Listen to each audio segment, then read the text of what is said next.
कक्षा 7 पाठ 4 हास्य बालक विसम्मेलनम्। विविध वेशभूषाधारिणः चत्वारः बालकावयः मंचस्य उपरि उपविष्टा सन्ति। विविध यानी अनेक प्रकार की यानी अलग अलग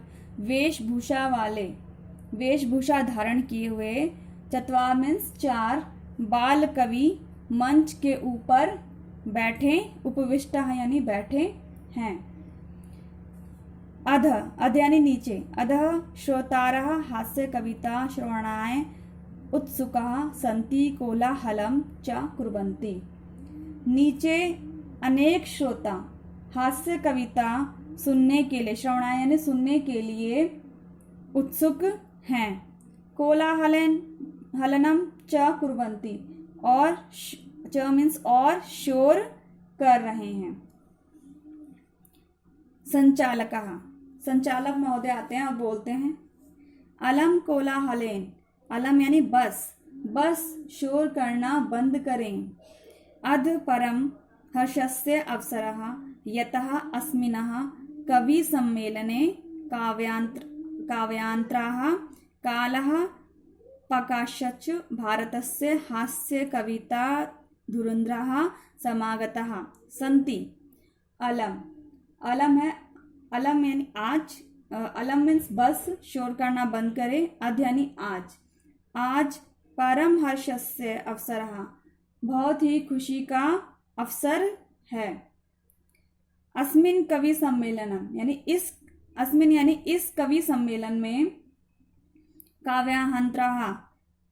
काव्यांतरा यानी कि समय बर्बाद करने वाले, काल प्रकाश्य से भारत हास्य विरुंद्रदा यानी कि कवि सम्मेलन में समय बर्बाद करने वाले भारत के हास्य कलाकार यानी हास्य धुरंधर आए हैं।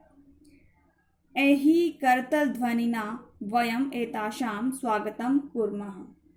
आइए करतल ध्वनि यानी तालियों से इनका स्वागत करते हैं।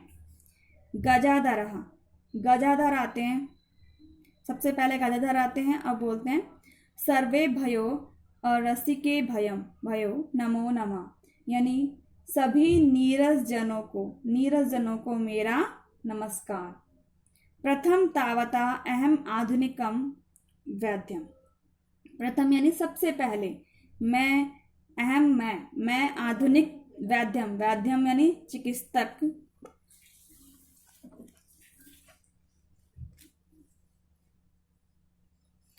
उद्दिश्य स्वकीयम काव्य श्रावयामि यानी मैं चिकित्सक पर आधारित स्वकीयम यानी खुद की कविता सुनाता हूँ। वैद्य राजः नमस्तुभ्यं यम राज्य सहोदरः यमस्तु हरिति प्राणान् वैद्य प्रणाम धनानि च। हे वैद्यराज, आप यमराज के भाई हैं, आपको मेरा प्रणाम। यमराज तो प्राणों को हर लेते हैं, चिकित्सक प्राण और धन दोनों लेता है। सर्वे उच्च हसन्ति, सब जोर से हंसते हैं। कालांतक, अब दूसरा कवि आते हैं, बाल कवि, वो बोलते हैं, अरे वैधास्तु सर्वत्र परंतु न ते मादृशा कुशलः जनसंख्या निवारणे ममापि काव्यम इदम श्रुवन्तु भवन्तः। दूसरे हास्य कवि आते हैं, कालांतक, ठीक है, और बोलते हैं, अरे वैद्य तो हर जगह होते हैं, सर्वत्र यानी हर जगह होते हैं, परंतु वे सब मुझ जैसे कुशल नहीं हैं। जनसंख्या को नियंत्रित करने में, जनसंख्या निवारण यानी जनसंख्या को नियंत्रित करने में, ममापि यानी मेरा भी यह काव्य सुनिए। चिंतां प्रज्वलितां दृष्ट्वा वैद्यो विस्मयमगातः नाहं गतो न मैं भ्रातः कास्येद हस्तलाघवम् यानी चिता को जलती हुई देखकर वैद्य विस्मित हुआ, अर्थात विस्मित यानी अचंभित हुआ। ना मैं गया ना मेरा भाई गया, यह किसके हाथ की सफाई है? यहाँ पर भाई का मतलब कौन है? यमराज। ना वो कहता है ना मैं गया और ना ही मेरा भाई गया, भ्राता यानी भाई गया, तो ये किसके हाथ की सफाई है? सर्वे पुनः हसन्ति, सब फिर से जोर से हंसते हैं। तुंदिला, अब तीसरा हास्य कवि है तुंदिल। तुंदिल कहते हैं तुंदिलस्य उपरि हस्तम आवरयन्त, यानी कि तुंदिल तोंद के ऊपर हाथ फेरते हुए आते हैं। तुंदिलो अहम भो, हे श्रोताओं मैं तुंदिल हूँ। ममापि यानी मेरा भी, इदम काव्य श्रुत्याम जीवने धारण्याताम च, यानी मेरा भी काव्य सुनिए और जीवन में धारण कर लो। परात्रम प्राप्य दुर्बदे माँ शरीरे दया कुरु, परात्रम दुर्लभ लोके शरीराणि पुनः पुनः। परात्र यानी पराया अनाज प्राप्त करके बुरी बुद्धि वाले शरीर पर दया मत करो। परात्रम यानी पराया अन्न लोक में बहुत दुर्लभ से मिलता है, यानी बहुत कठिन है, लेकिन शरीर पुनः पुनः यानी बार बार मिलता है। सर्वे पुनः अष्टाहन कुर्वन्ति, सब इस प्रकार जोर से हंसते हैं। चार्वाकः, नेक्स्ट तीसरा हास्य कवि आता है चार्वाक और बोलता है आम यानी हाँ हाँ, शरीरस्य पोषणम सर्वथा उचितमेवः, शरीर का पोषण हर प्रकार से उचित है।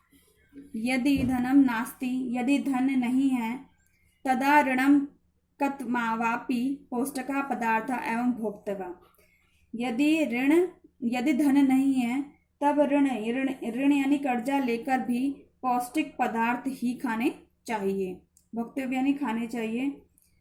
तथापि कथ्यति चार्वाक कवि, जैसे चार्वाक कवि कहते हैं। अब वो क्या कहते हैं? याव जीवेत सुखम जीवेद, ऋणम कृत्वा घृतम पिबेत, जब तक जियो तब तक सुख से जियो, उधार लेके घी पियो। यहाँ पर घी पीना इसका मतलब है स्वादिष्ट भोजन खाना। श्रोता यानी श्रोता कहते हैं तहिर ऋणस्य प्रपरणम कथम, तो फिर कर्ज कैसे चुकाएंगे? चार्वाक बोलते हैं श्रूयताम मम अवशिष्ट काव्यम, सुनिए मेरा बचा हुआ काव्य सुनिए।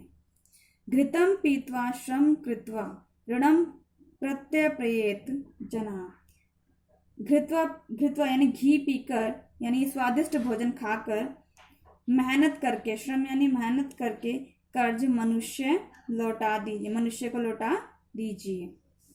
काव्य पाठ श्रवणेन उत्प्रेरित एक बालको अपि आशु कविता रचयति हास्य पूर्वक च अविशति। काव्य पढ़कर और सुनकर, काव्य का जो पाठ है वो सुनकर एक बालक एक आशु कविता का निर्माण करता है यानी रचता है, हंसते हंसते और सुनाता है।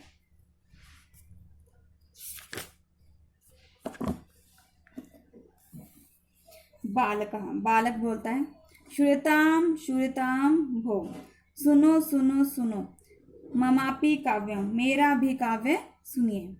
गजधरम कवि चैव तुंदिलम भोज्य लोलुपुम कालांतकम तथा वैद्य चार्वाकम च नमायम, यानी गजाधर जैसे कवि और तुंदिल नाम के भोजन के लोभी को, कालांतक जैसे वैद्य को और चार्वाक को मेरा नमस्कार। काव्य श्रादित्वा हा हा हा इति कृत्वा हस्ति, अन्यो च अपि हसन्ति सर्वे गृहं गच्छन्ति। काव्य सुनकर जोर से सब हंसते हैं और दूसरे लोग भी हंसते हैं। सर्वे गृहं गच्छन्ति, सभी घर को जाते हैं।